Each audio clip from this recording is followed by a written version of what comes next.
Thank you, Wolfgang, for your kind introduction. Welcome to all to this third and last webinar about how to use Python for debug automation with UDE. I will show you in this webinar how you can use Python scripts for remote control the debug tool, and also how to use Python commands to out UDE from inside. Before I start, let me give you a short overview of what you can expect. In the first part, I will give you an introduction into the UDE object model, which is the software API that is used for script development. And in the second part, I will show you some practical examples how to write a script to control UDE with Python and how to control UDE with Python from inside.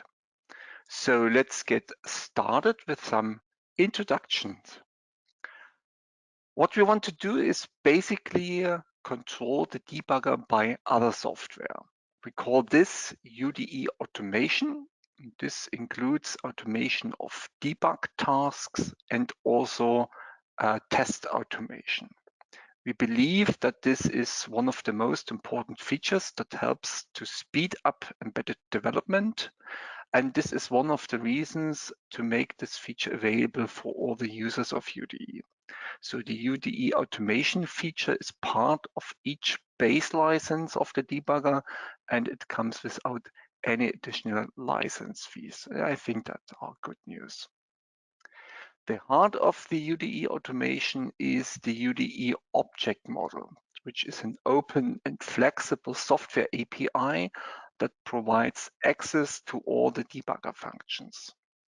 Open means it is well documented and can be used by everyone.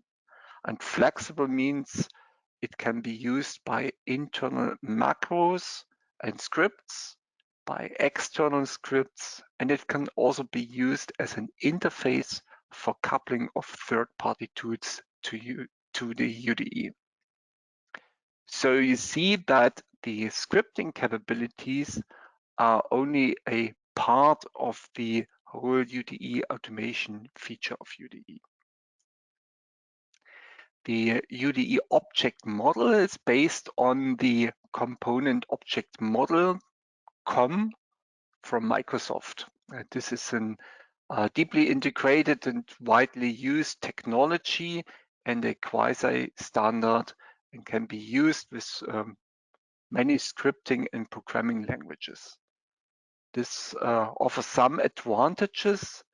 So we do not need a proprietary scripting language in the debugger, nor we are bound to a specific scripting language. This means that you can use any scripting language you like.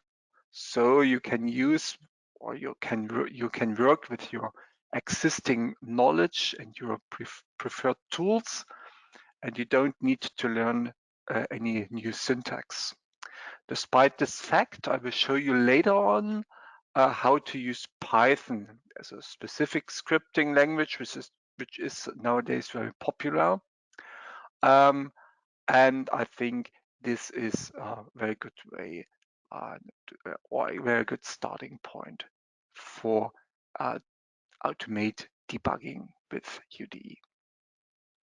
The UDE object model is composed out of a set of interface objects.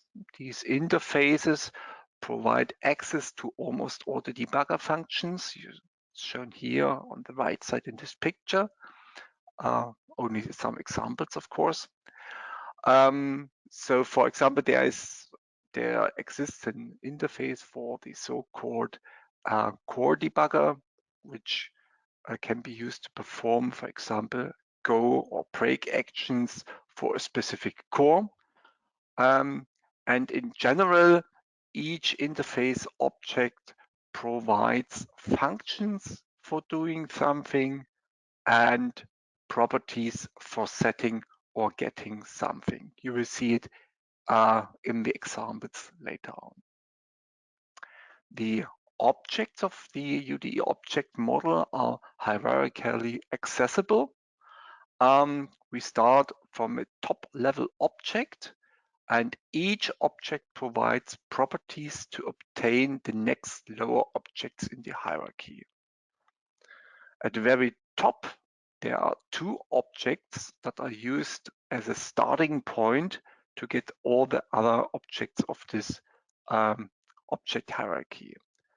The first object is the UDE launcher, which is used if you want to create a new debugger instance, in short, to start the UDE out of the script. Or you can use the UDE instance manager, which is used to connect to a already running UDE. From these two top-level objects, you get the UDE application object, from where you can start to obtain all the other objects that you need for your automation task. Here, this little 4-line Python code excerpt gets access to the running UDE. You see it here. Then from the running instance manager, then you get access to the debug session. We call it is the UDE internal term is workspace, and then you make it go for the core 0 in this case. Equally important as the rich function set of the API is, of course, its documentation. So the API documentation is based on HTML help. On the left side, you see one of the overview pictures that you get if you open this help. And this overview picture showing the important objects and their relations. This picture was used in the slide before as well. You can click into the boxes to get the detailed information for the objects, like it's shown in the two boxes on the right. And this, these boxes or these documentation gives you an overview about all the available functions and properties of the selected debugger object. And for each function and property, a detailed description can be opened. And here you will find a general description of the function with the parameters and also the return values, if there is any. Then a description text with detailed information, what can you expect from this, or what is this, for example, read variable function is doing. Then, of course, the explanation of the parameters, and then some code examples showing you how to use the function in your scripting language of your choice. And you see here, we support many scripting languages as well as also C++ and C#. All these scripting languages can be used together with the UDE object model. But for now, we want to concentrate on the Python example here. This is how to use the read variable function to read a target variable in Python, or on the right side, how to get access to another object, in this case, the breakpoint object, to set or remove breakpoints in the target. So now we are well prepared to start to write our first Python script. So what we want to do is we want to write a small test for a simple application. The application is running on an Infineon Oryx TC39, and it realizes a simple clock. The code for the clock is running on core 1, and simply counts up the seconds, minutes, and the hours. And we want to test the wrap around when a minute is up. So we expect that the seconds are reset to 0 and the minutes are incremented by 1.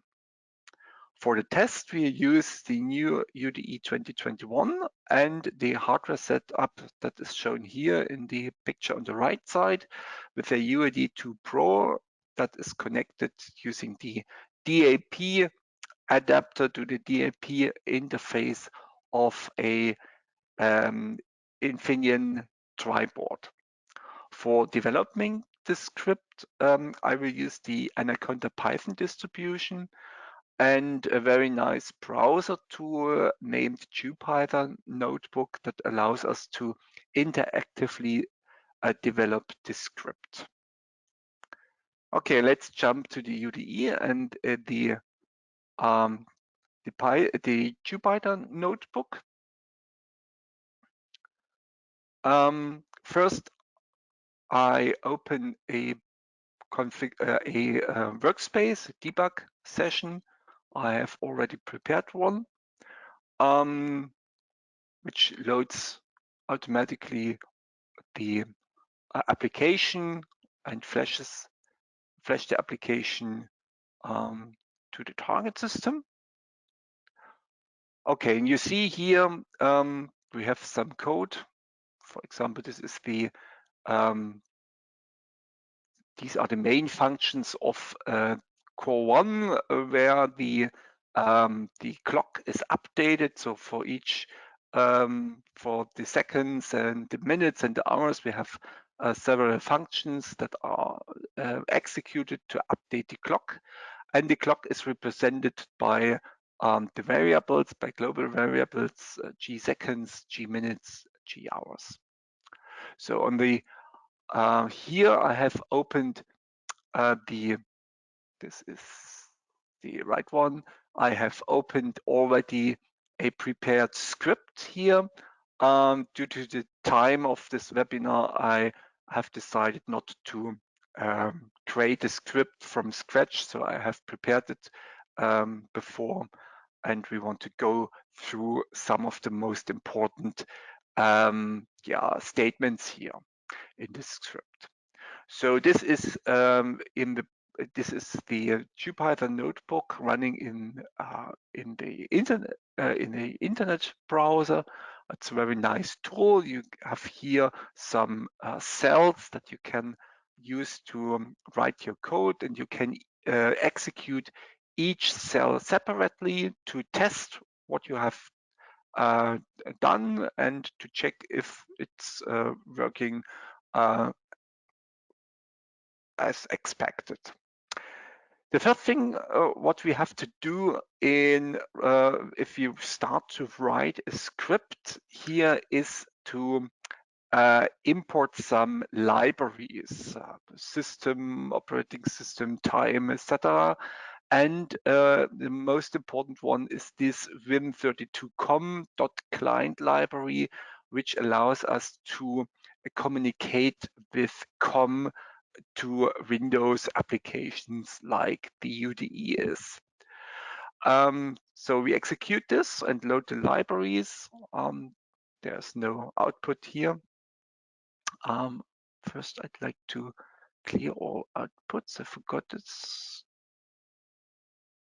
Okay, so that we have a clean environment here. The first thing that we have to do is to get access to the UDE running instance manager. The UDE is already running, so we want to connect or attach to this already running debugger instance. We have to know the name, UDE running instance manager, and then we have to use the client dispatch method to get the running instance manager object. So this is only for some debug output of some additional information. This if statement here no, it's to check if it's successfully completed or not. So we run it. So there's no error here, and we can now get the application object from the running instance manager, and we like to print out the UDE version. This is only for debugging purposes. And then from the UDE application object, we have to obtain the workspace. And with the workspace, we can do everything for what is needed to debug or to test the application. So we get the workspace from the UDE application object. This shows us the location of the workspace. Yeah, this is again only a informative statement here. And once we have the workspace, then we want to wait for the target connection. So in this case, the target is already connected. So I don't expect to get any error message here. Okay, so the target is connected. And now we want to get the core debugger of core 0. The core debugger is responsible for a specific core in this multi-core system. So we want to get the core debugger for core 0. Okay, and we get here a additional information. Okay, it's core 0, it's a tri-core family type, etc. And then finally we can execute, or we can call the go function. And then we see, okay, the target is now running. So the counter is, or the clock is counting up, the seconds are counting up, and yeah, it looks good in this case. So we know, okay, this is, we want to test the code running on core 1. So we need to get or to obtain also the core debugger of core 1. This is done by this statement here. And we print out also the core information, also a tri-core named core 1. And then we want to check the updates second function here, and we want to test the wraparound of the seconds and the increment of the minutes if a minute is up. So what we do is we set a breakpoint to stop at this update seconds function. We have to obtain the breakpoints objects from the core debugger core 1, and then we can add a breakpoint in this update seconds function. So breakpoint is set, and we stop at this breakpoint. We wait for halt. Okay, it's already done. This is important if you run the script completely. And then we have to write our test case. In this case, we want to write the seconds variable to 59, the very end of the minute. And of course, we need to make sure that we do not have any our wraparound, so we use, or we change the minutes to 10, which makes sure that we are not at the end of an hour, and we will get a increment of the minutes and not a reset of the minutes. So we write these variables here, and you will see in the watch window it is written.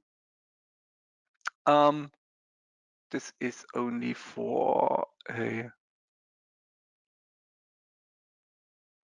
if you run it completely, that we can see anything that's it's not important, this line here.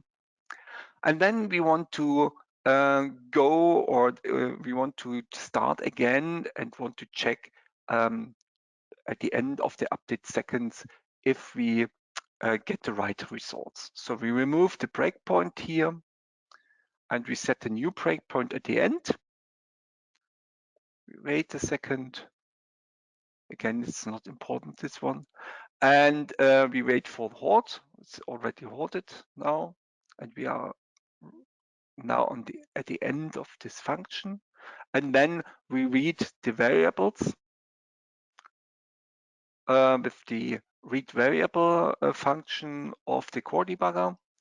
And then we do some checks. And we see we forgot something to execute. I assume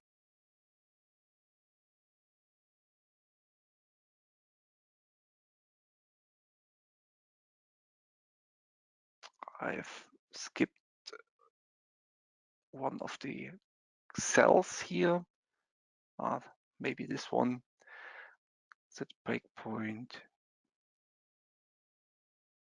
Read the variables. And then we got the result. We read the seconds and also the minutes after the execution. Seconds are now 0, minutes are now 11, which is incremented the increment by 1, and the test has passed. And finally, we remove all the breakpoints, start the application, and then we wrap up or clean everything. Okay. So this script can be also executed as a whole.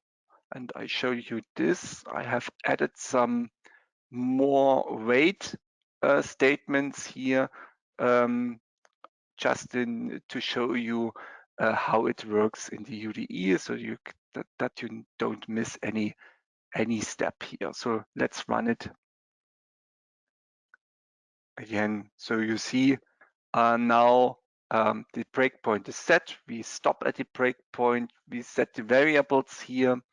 Remove the breakpoint, set a new breakpoint, make it go, and then we get the result here, and the test has been passed. This is a very simple example how to start writing a Python script with UDE.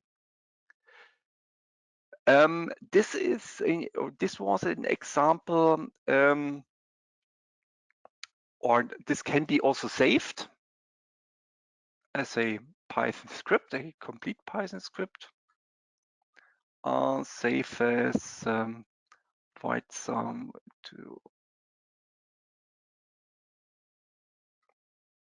give it the name, and then I can switch to the console and use this Python script.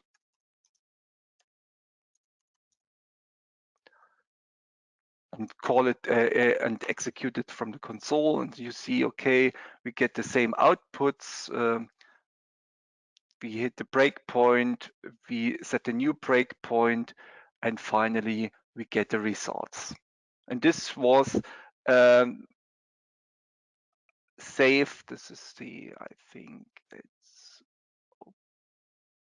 yes, this is the script that was generated by the Python Jupyter, or by the Jupyter notebook here. You see here, okay, some comments indicating the cells that we have. You can remove these comments and then you can use this script again and again.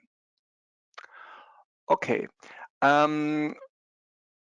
With this script, we connected to a already existing or running UDE instance. With a few changes, you can use this script also to open a new instance of the UDE. So I close this UDE session here, and I'd like to show you the few changes that we have to make to start a new UDE session. So the first line is the same. We import some libraries, and then we want to use the UDE launcher object. I again clear all the outputs.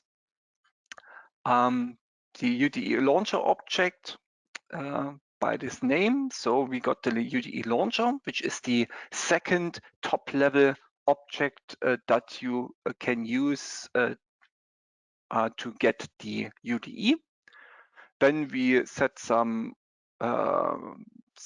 file names here for the working directory and also the workspace name and also the target configuration file, which contains all the needed information to connect to a specific target system. In this case, this tripod TC39B step using the DAP debug interface.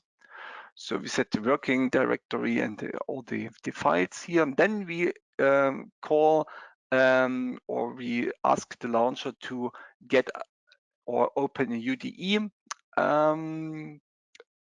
instance or debugger instance with this workspace and create the workspace with the configuration file, and we execute this. Then we get this opened UDE. Then we obtain the workspace. We wait for the target connection. We get the Core 0 debugger. And then we want, this is also new here, we want to load a ELF file. So I have a variable containing the path to the ELF file, and with the Core 0 debugger, I can use the load and flash function to load the ELF file. So there's no window popped up here, which is normally used in the interactive debugger session to flash the program. It is done without any user input here. Then we have some, we have the same code like before. So we set the breakpoint, we set the variables, we remove the breakpoint, and at the new breakpoint, go through to this breakpoint and read the variables and check if the results are okay. And finally, we remove all the breakpoints, make it go. It is the same like before, and at the very end, we clean up everything. And the last line is calls the launcher again and tell them to stop the UDE, and the UDE is then closed. Okay.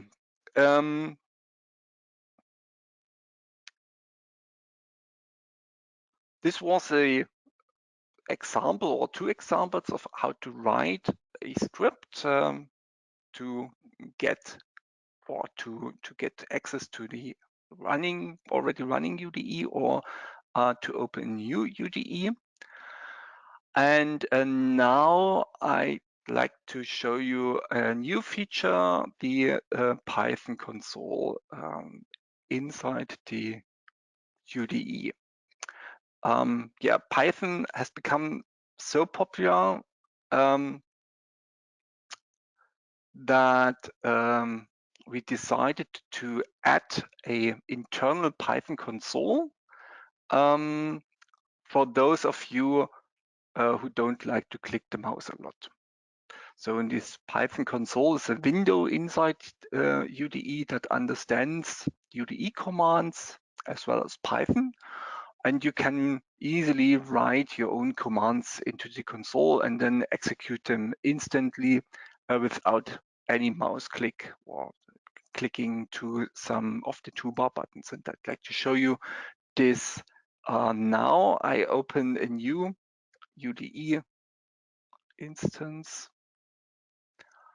I take the same workspace as before. So I have to, okay, I verify the flash content. It's the same as like as before. Okay, exit, and then I can open from the Views menu the Python console. Put it here. And yeah, and also a output console for some outputs of the Python. This one, I put it also here. And here from the Python console, I can easily access all the UDE objects, and I can also use Python commands to control the UDE from inside. For example, if I use the control key together with the right key, I get for example, the workspace, and then I can get the core debugger of core 0, for example. I assign a variable to that or from that, and then I have a variable core 0, and if I hover the mouse over it, then I get also the information of which type it is. It's of the type debugger interface, which is the core debugger, and I can use it now as an object, core 0, for example, go. Okay, UDE is running now, and I can use the history also, break manually, or I can get also the core debugger of core 1,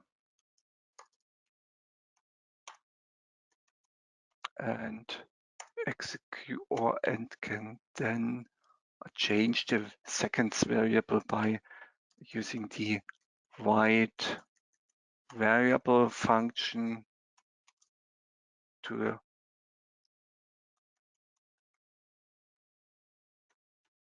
0, for example. Okay, so this little script or this command history can also be saved and reloaded again and executed again, but you can also open a already existing script from inside here, for example this one, which is pretty much the same as we used before to check the timer or the seconds wraparound. So we open that. This is running. We set the seconds and we read the seconds and the minutes, and finally the test was passed. Okay, yeah, that now I'd like to summarize the features of the Python console. You have seen you can use your UDE commands and also Python commands instead of clicking. You get the command history. You have the possibility to use autocompletion for Python keywords as well as for the UDE API objects and functions. And I have shown you the variable inspector, which is a tooltip that shows you the type information of the used variables, if you forgot its definition, for example. You can save the command history as a script and reload this and execute this again. That's a feature I didn't show to you. but you can also load already existing Python scripts and execute it from inside UDE. For example, it's kind of macro feature in this case. Okay, this ends this webinar and also the small series of webinars about debugging with UDE. I hope you'll find it interesting and you get new ideas to use, how to use the debug tool. If you have any questions, then please use the question feature of your webinar panel. We will answer these questions offline, or you can use also, or you can drop us an email if you have any other questions. As said at the very beginning, all the webinars will be available as a video recording.